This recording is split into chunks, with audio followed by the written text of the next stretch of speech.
Hey, best friend. Welcome back to the podcast. Today, we're diving into a game changer, a skill that once you master it can transform how you see yourself, your relationships, and even success. Are you ready for this? Here it is. Ask better questions, get better answers. Think about it. How often do you ask yourself, why is this happening to me? Why can't I figure it out? Those questions really trap us in negativity, don't they? What if you flip the script? What if you start asking yourself questions that unlocked solutions, connection, and even healing? You'd want that, wouldn't you? Here's the deal. The quality of your questions determines the quality of your life. Whether you are navigating burnout, working on your self growth, trying to improve relationships, better questions create better outcomes every single time. So, today we're going to talk about how to ask yourself better questions to yourself, to others, and how that all ties in with some tools from NLP, some use of Milton Model and Meta Model questionings, and even some therapy skills. So, whether you're ready to quiet that self doubt, deepen your relationships, or just find some more clarity in your life, friend, this episode is for you. So, grab your coffee, your favorite drink, if you don't have it already, and let's dive in. So, friend, let's talk about why questions matter. The questions that you ask yourself and others act like a magnifying glass, focusing your attention on specific areas of your life. So you're asking the wrong questions, then you're going to inadvertently focus on the negative. You're going to keep yourself stuck, or you're going to make decisions that don't align with your true values. Who wants that? I know that I don't. I want you to think about this. If you wake up and you ask yourself, why is my life so hard? Or, what's one thing I'm excited about today? Or my favorite, what do I have to be grateful about this morning? Those answers are going to lead you to entirely different thought processes and ultimately entirely different days. We either can frame our life through struggle, or we can frame our life through possibility, through excitement, through gratitude, through opportunity for something, for love, for excitement, for so many good things. Wouldn't you rather see your life through a lens of excitement, possibility, opportunity than a life of struggle? You know, what's really interesting is that research shows that when we start to ask these very focused questions, our brain begins to work to find the answers to match that perspective. It's like activating a mental search engine. That's what our brain does. So when we ask these poorly framed questions, like, why am I so bad at this? What's wrong with me? Why is my life like this? Why can't I find a husband? Why do I keep getting fired from my job? Or why does my boss hate me? Or whatever it is. Those sorts of questions create unhelpful answers that reinforce shame and fear. And what's really interesting too is when we are looking at our life through that lens, the brain really starts to answer it. If you ask yourself really poor questions, your brain, and especially if you're in a negative state, for example, if you're like, why do I suck? What's wrong with me? Your brain, if you're like, I suck, it's going to start down that path of all the reasons that you suck versus If you're in a more positive state when you ask something like that, you're probably not going to ask, why do I suck? You might go like, man, why is this happening in my life? If you're in a positive state, you're going to go, you know what? Well, there's part of this I can control and there's part of this that I can't. And your question is going to totally take you a different direction. When we use questions that focus on blame, guilt, failure, all of those pull you and me into this disempowering mindset. But what if we had the opportunity to ask better questions? We would want to, wouldn't we? Wouldn't we want to frame our brain, frame our thinking, frame our life to have the kind of life that we want to have? Wouldn't we want that? So, when you reframe questions to focus on solutions, on opportunities, on curiosity, we create new mental pathways. For example, if you ask yourself questions like, why do I always fail at relationships? Maybe you can try instead, what can I learn from this experience to help me create a healthier connection in the future? Do you see, friend, the difference of those questions? I'm going to say them again. Why do I always fail at relationships? Also akin to, what is wrong with me? What is wrong with me? Versus, well, what can I learn from this experience to help me create a healthier connection in the future? What can I learn from this? How can I be better in the future? What's here for me to that I can learn so I can be a better version of myself? Wouldn't that be a better question? So let's talk about asking yourself better questions. Did you know that your inner dialogue determines how you see yourself and the world? Wouldn't it make sense then that we would want to upgrade your self talk? Wouldn't it make sense then that we would really want to target the things that you say to yourself in order to create the kind of life that you'd want to have, right? So, we want to avoid why questions in a negative headspace. Remember, I just alluded to whatever headspace that we're in. When we ask ourselves questions, it's a filter. You know how when you're taking a selfie and you could change something, the lighting could be better, your face could be smoother, whatever it is, and you put that filter on it.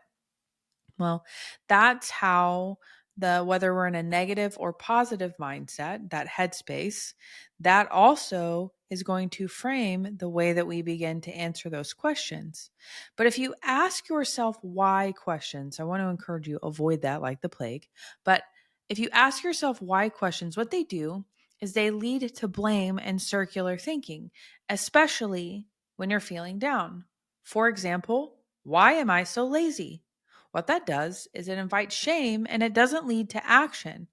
What the brain does is it's like, well, the reason that you're so lazy is you learned it from your parents and you'd rather eat bonbons on the couch than go move.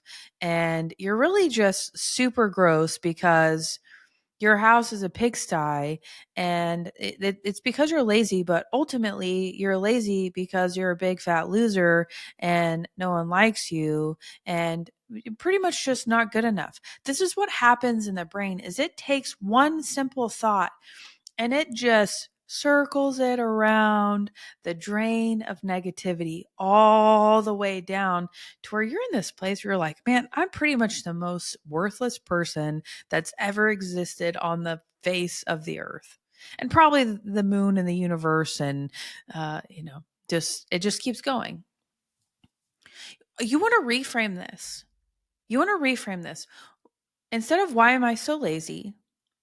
What small action can I take right now to move forward? Friend, I hope you see that those simple change of questions will change the trajectory. Now you may be going, listen, Dr. Britt, you're a doctor. You got this down. I got it, but I'm not a doctor and I don't have this down. Well, pro tip for you. You want to use what and how questions instead of why. The reason that we do this is because these open the door to solutions rather than keeping you stuck in the problem. I'm going to read those two questions again. Why am I so lazy?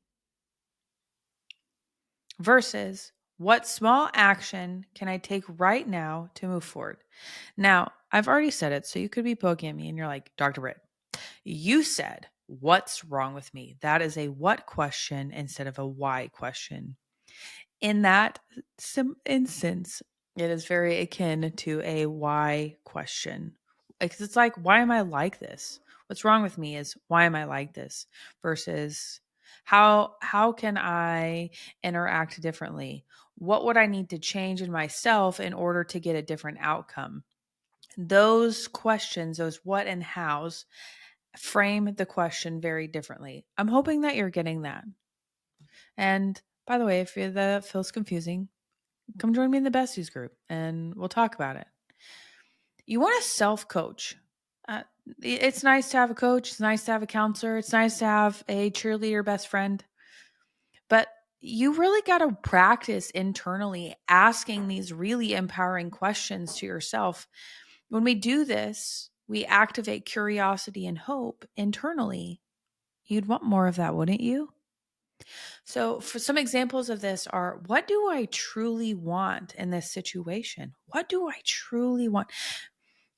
Some of you, my friends, are just have lived your life people pleasing others. And you have never really thought about what you truly want in this situation. What would it change if you did? What about how can I best honor my values today? Or what's one small step that I can take to feel more peace? That's very different. I'm just going to track this backwards for you. That's very different than why don't I have peace? Why can't I have what I want? Why is everybody always walking all over my boundaries? Why? What do I truly want? How can I best honor my values today? What's one small step I can take to feel more at peace? You know what? Those questions move you, friend, to a empowering place rather than a victim place. I know you probably don't want to hear it, but those why questions also put us in this victim mindset. Why? Avoid why. I mean, it's a nice friend, but avoid why. We don't need it.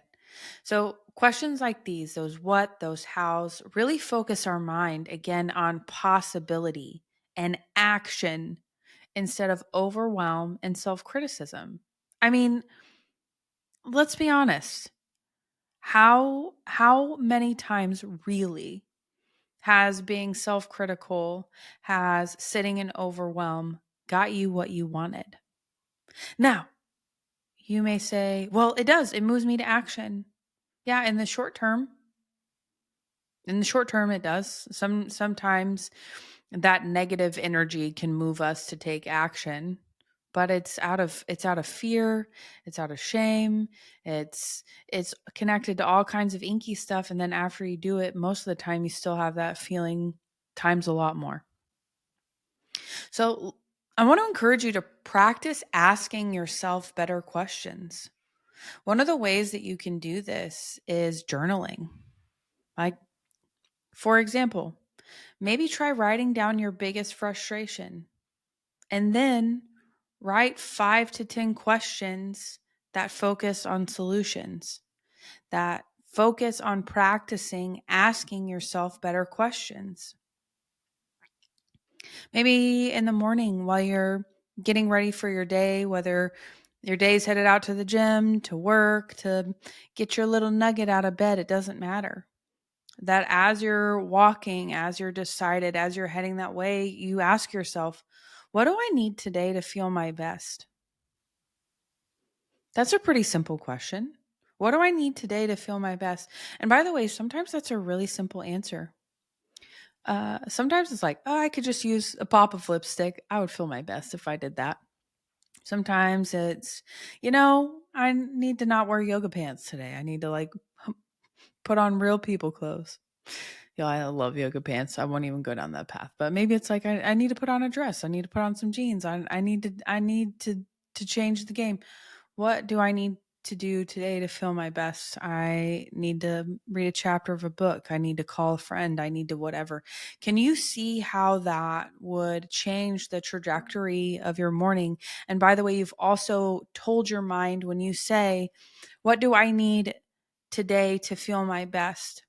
When you answer that question, whether it's big or simple, but let's just go with simple. When you answer that question, you're like, you know what? I just need to call my mom today. I miss her. I miss her. That would help me feel my best today. She always knows the right thing to say. My mom does actually. She always knows the right thing to say. Well, then when I give myself that gift, when I pick up the phone and I call my mom, I have set an intention really unconsciously in my mind that as soon as I've taken action on that, I start to create this best feeling in my life. Wouldn't you want that? Don't you see how simple this is?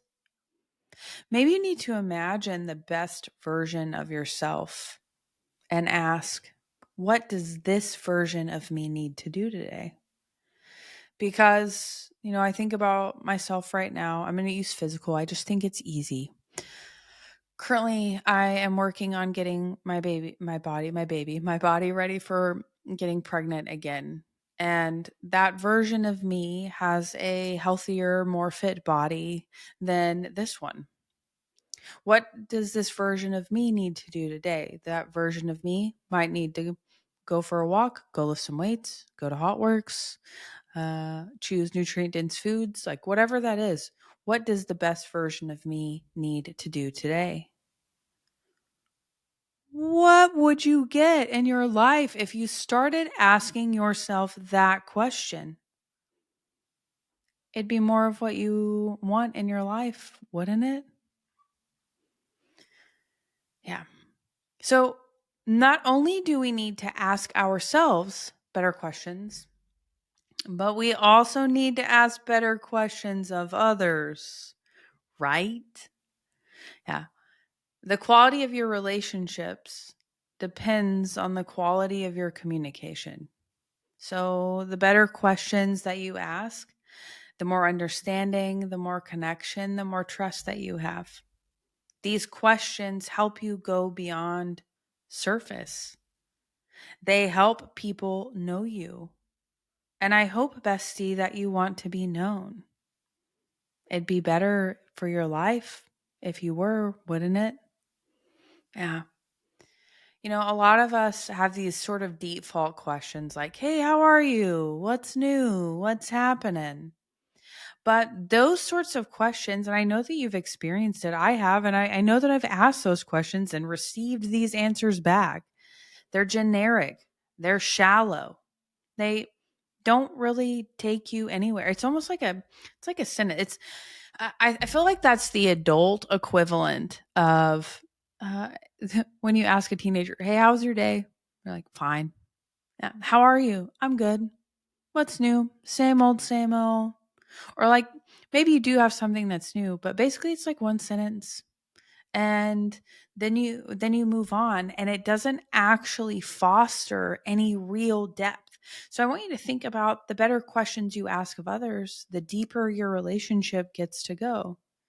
Maybe instead of like, "Hey, what's up?" You ask, "What's something that you're excited about this week? What's something you're proud of? What'd you nail?" Maybe instead of "How was your day?" what was the best part of your day? My husband and I started asking our daughter her favorite part of the day at school rather than "What did you learn?" 'Cause I feel like every time that we asked her what she learned, she's like, "I don't know. What'd you do? Played." But when we started saying, "Hey, what was your favorite part of the day today?" she had an answer.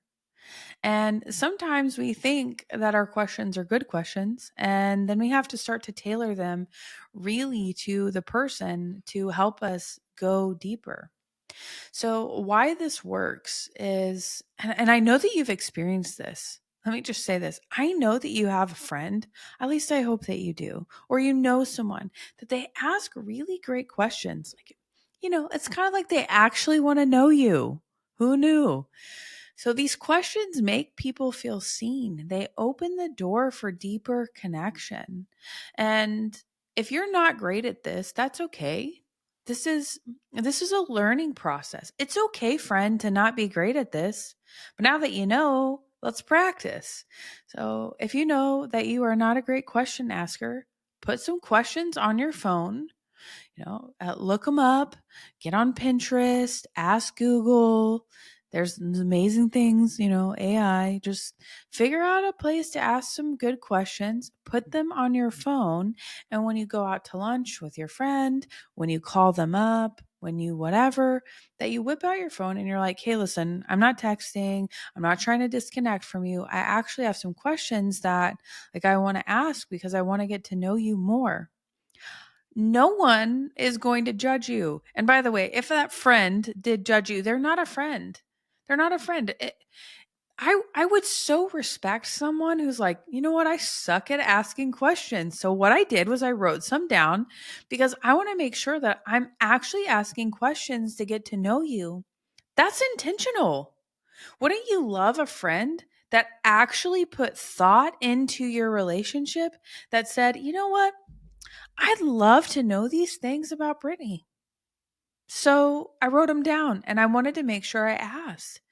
I hope that your heart would be really moved to appreciation for that person that they thought of you, that they wanted to know you, right? Okay. So, another thing that's really powerful, especially in our relationships with others, not that we can't use it with ourselves, is that good questions foster empathy. When we are really curious about someone's perspective, someone's experience, it sets the ground for a great relationship. So, when we think about asking sort of empathy provoking questions, there are things like, hey, what's been challenging for you lately? What's important to you about this decision? What do you need most right now? And sometimes when me and my husband are out with our couple friends that we're close with, we're like, hey, what are y'all fighting about right now? What do you have conflict over?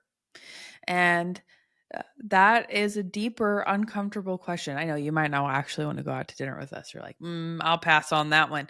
Yeah. So there's this thing where when you actually ask curiosity driven questions that are like, hey, I want to know you, it really creates this culture of empathy in your relationship. We're like, man, I would have had no idea that they were dealing with that if I hadn't asked. Gosh, can you imagine how much deeper your relationships could go? Friend, some of you, maybe not all of you, but you probably maybe even had some surface level friendships.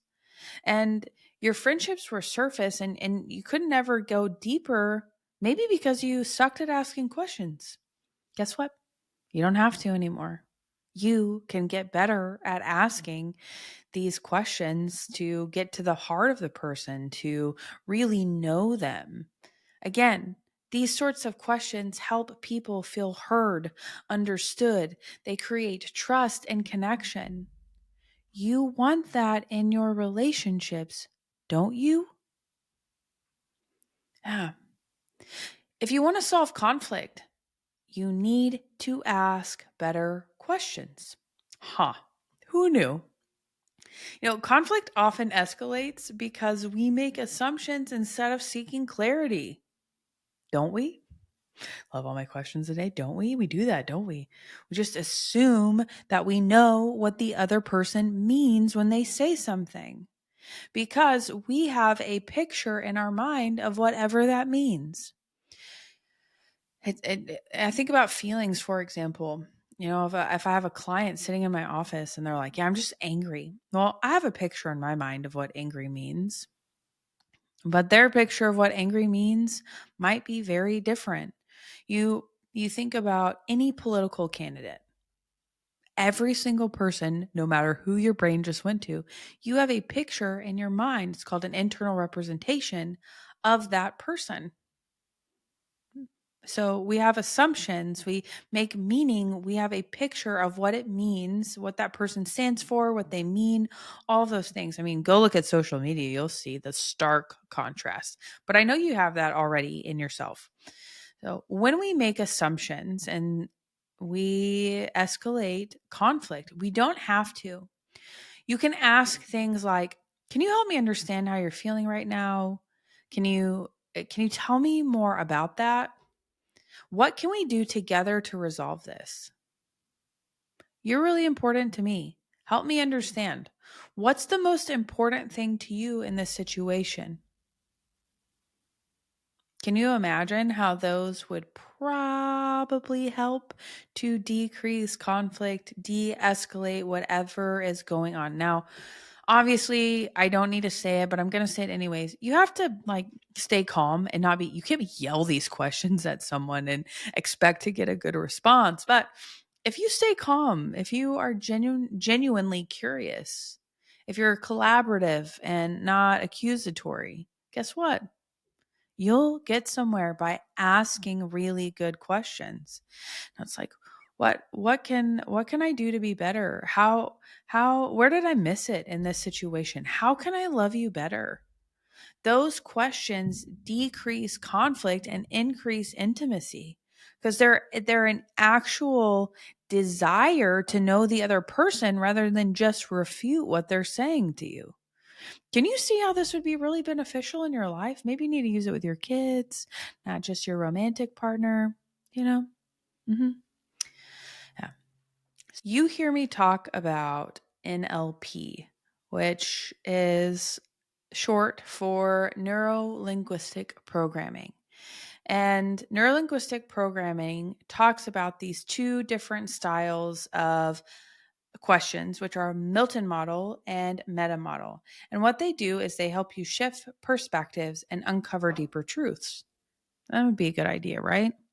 So the Milton Model questions specifically are designed to broaden someone's thinking or open up new possibilities. You often use this when someone is stuck, when they feel limited, or they need to think creatively. Some examples of questions like this are: what would it look like if you felt fully supported in this situation? What's possible if you take that first step? What's the best outcome that you can imagine? Milton Model is really great for encouraging vision, hope, and creativity.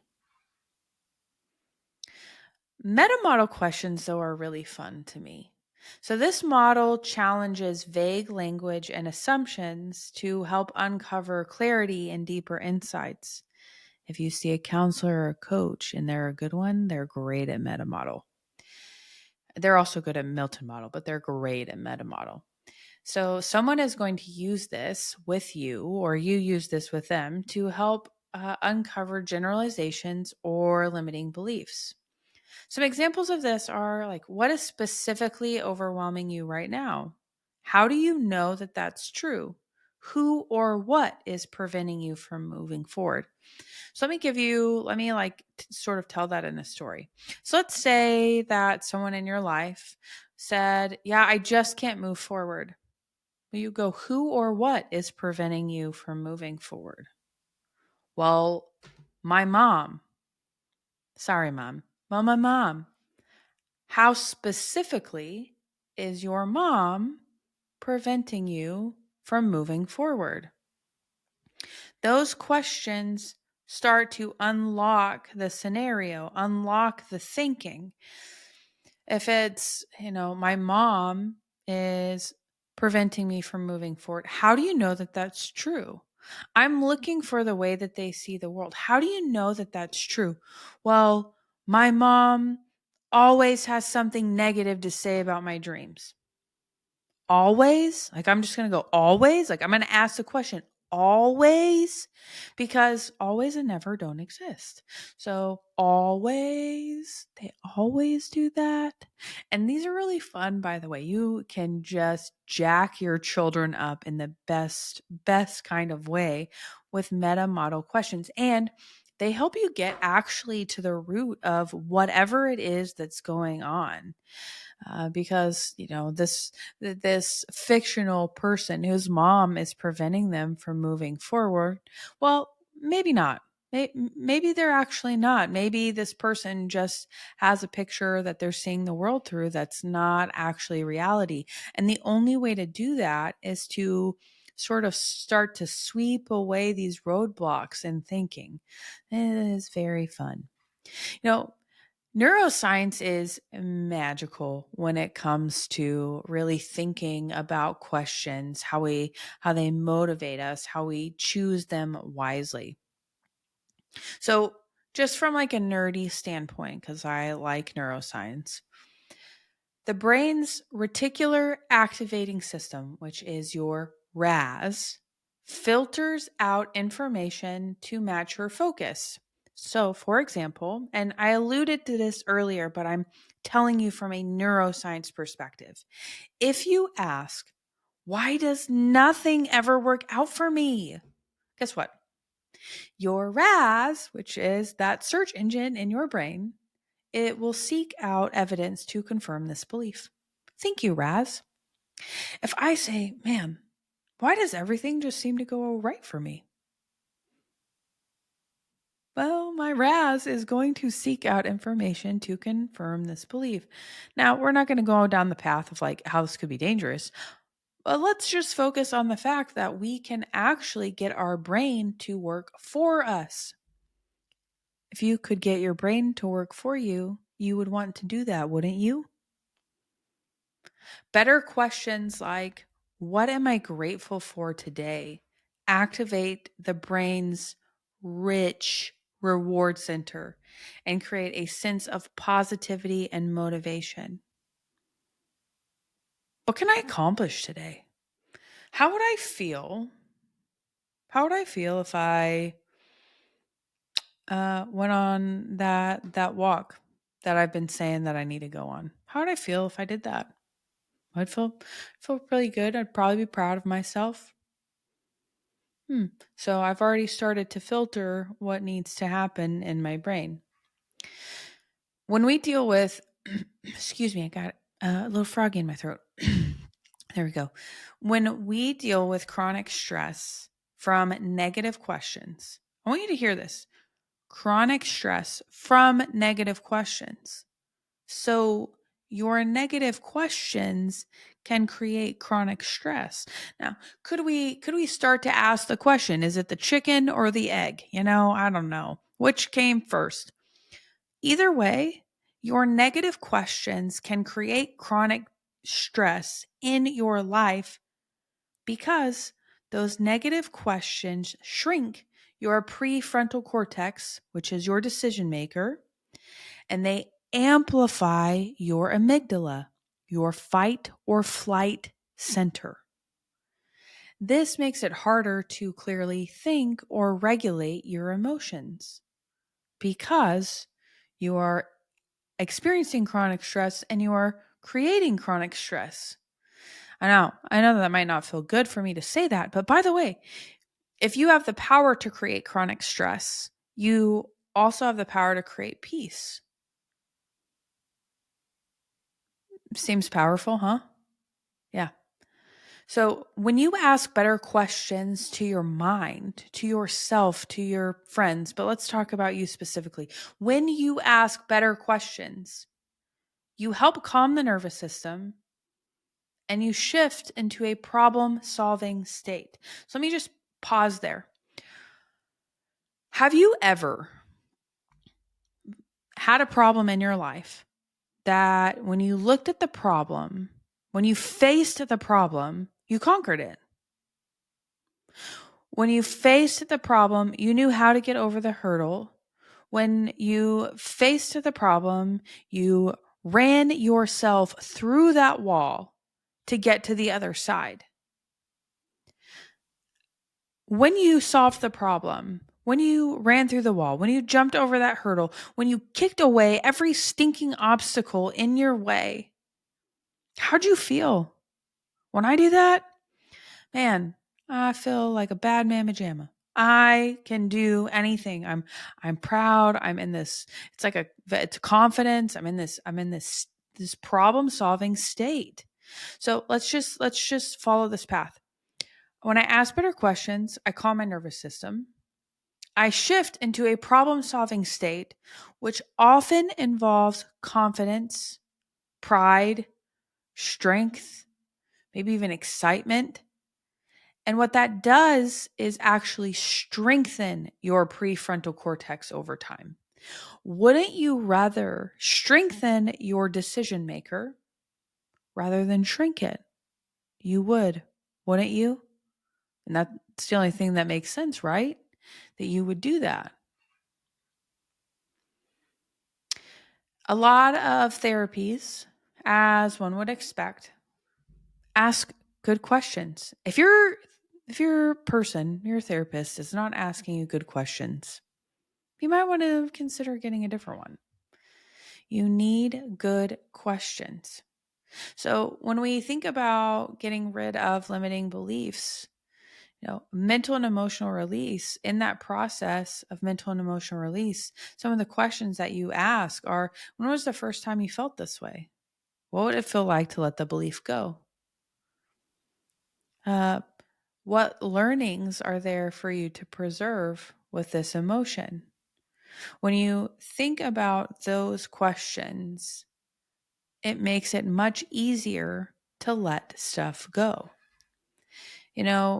When from an attachment perspective, so if you have a counselor that's looking at you, working with you from an attachment perspective, or they're doing parts work, I like both of those. These modalities that really focus on integrating these more wounded parts of ourselves, these child parts or parts that need healing. It's like, hey, what does this part of me need to feel safe right now? And when you recognize that you have most of the time, younger parts inside of you that you can heal, simply by asking, what does this part of me need to feel safe? What does this part of me need right now? When you think about how attachment impacts your relationships, a good counselor might ask you, how are you showing up in your relationships? How do you want to show up? And if there's any discrepancy between those two, there's an incongruence somewhere, guess what? We want to align those two paths. We want to help you live in congruence. That if you say that you want to show up a certain way in your relationship, that you are actually showing up that way in your relationship. Good questions lead to those answers. Friend, I really hope that you are getting that better questions are not just tools. They can transform your mind. They can transform your relationships. They can transform your world. And I know that that seems like hyperbole, but it's not. This is not hyperbole, because you are shifting the way that you think. You are shifting the way that you see the world. So, whether you're asking yourself why you feel stuck, what you're trying to connect with someone else, asking the right question unlocks new levels of insight, connection, and growth. You'd want those new levels, wouldn't you? Yeah. When you empower yourself to reframe your inner dialogue, you also empower yourself to deepen your relationships, to have this sort of sense of curiosity and possibility in the way that you approach life. Friend, the answers that you seek really are waiting for you. You just have to ask the right questions. So, if you want a better life, you need to ask better questions. Ask better questions, get better answers. So, on that note, I'd like to ask you some questions. First, What is one disempowering question that you often ask yourself? And how can you reframe it? And then after you do that, you need to actually do it. Okay. Second question: how can you ask better questions in your relationships to foster deeper connections? And third, what's one question that you can ask yourself today to focus on possibilities rather than problems? Friend, bestie, I hope, friend, that this episode gave you a whole new perspective on the power of asking questions. Whether you're talking to yourself, your partner, your kids, a stranger, your barista, the questions that you choose to ask have the potential to open doors that you didn't even know were there. Think about it. Remember, asking better questions starts with awareness. Swap out "why can't I" with "what can I do differently?" or "how can I move forward?" or "I can freaking do it." How am I going to do it? That's the question. I can freaking do it. How am I going to do it? Use Milton Model to foster deeper connections, and Meta Model to dig into what's really holding you or someone else back. And don't forget to give yourself space and grace as you practice. Growth is a process and not a destination. I know that you know this. Now, bestie, I'm calling you to action. I am calling you to action. So, the mom in me is like, hey, turn those listening ears on. I want you to practice asking one, just one, not a million, not 100, not five, one. I want you to practice asking one better question each day, whether it's with yourself, someone else. Write it down, reflect on it, notice how it shifts the conversation and your own perspective. And please, for the love of besties, if you love this episode, share it with your best friend. Share it with someone who needs a little boost in their life. And don't forget, hop on over to social media or my website where we can really continue this conversation, or, the besties community where we can dig in even more. I'd love to hear the better questions that you're asking. And friend, if you haven't already, hit the subscribe button, leave a review. It helps me grow. It helps bring these life-changing conversations to even more people. I know you'd want to help me, wouldn't you? Until next week, remember this: when you ask better questions, you get better answers and ultimately a better life. Friend, you have got this. I'll see you next week.